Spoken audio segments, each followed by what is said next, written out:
Gautam Neurocare, brain stroke, migraine, fits, brain and spine surgeries ki best neurosurgeon. ఎవరు ఊహించలేదు Annapurni cinema ఇంత పెద్ద వివాదంగా మారుతుందని అంచనా కూడా వేయలేదు. కేసుల వరకు వెళ్తుందన్న థాట్ కూడా రాలేదు. సినిమాలో లీడ్ రోల్ చేసిన నయనతార కూడా ఇదే ఆశ్చర్యాన్ని వ్యక్తం చేశారు. అన్నపూర్ణి సినిమా వివాదంపై ఆమె క్షమాపణలు చెప్పారు. సెన్సార్ సర్టిఫికెట్ రావడంతో సినిమాను థియేటర్లలో రిలీజ్ చేశారు.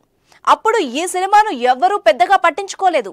కానీ అదే సినిమా ఓటీటీలో విడుదలవడంతోనే పెద్ద దుమారం రేగింది.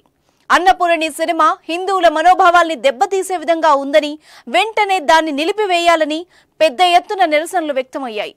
హిందూ ఐటీ సెల్ వ్యవస్థాపకుడు రమేష్ సోలంకి తన అభ్యంతరాన్ని వ్యక్తం చేస్తూ పోలీసులకు ఫిర్యాదు చేశాడు. దీంతో ముంబైలో కేసు కూడా నమోదైంది. నయనతార, హీరో జై, రచయిత, దర్శకుడు నీలేష్ కృష్ణ ఇంకా నిర్మాతలపై, ఓటీటీ అధినేతపై కూడా కేసులు పెట్టారు. అంతేకాదు కేసులు నమోదవడంతోనే సినిమాను ఓటీటీ నుంచి తొలగించారు. ఈ వివాదంపై నయనతార ఆలస్యంగా స్పందించారు. అన్నపూర్ణి సినిమాను ఓ సానుకూల సందేశాన్ని అందించేందుకు తాము రూపొందించామని, అనుకోని రీతిలో ఆ సినిమా ఇతరులకు బాధ కలిగిస్తుందని తాము కూడా ఊహించలేదని చెప్పుకొచ్చారు. అయితే సెన్సార్ అనుమతి పొందడంతో ఓటీటీలో కూడా విడుదల చేశామని చెప్పుకొచ్చారు.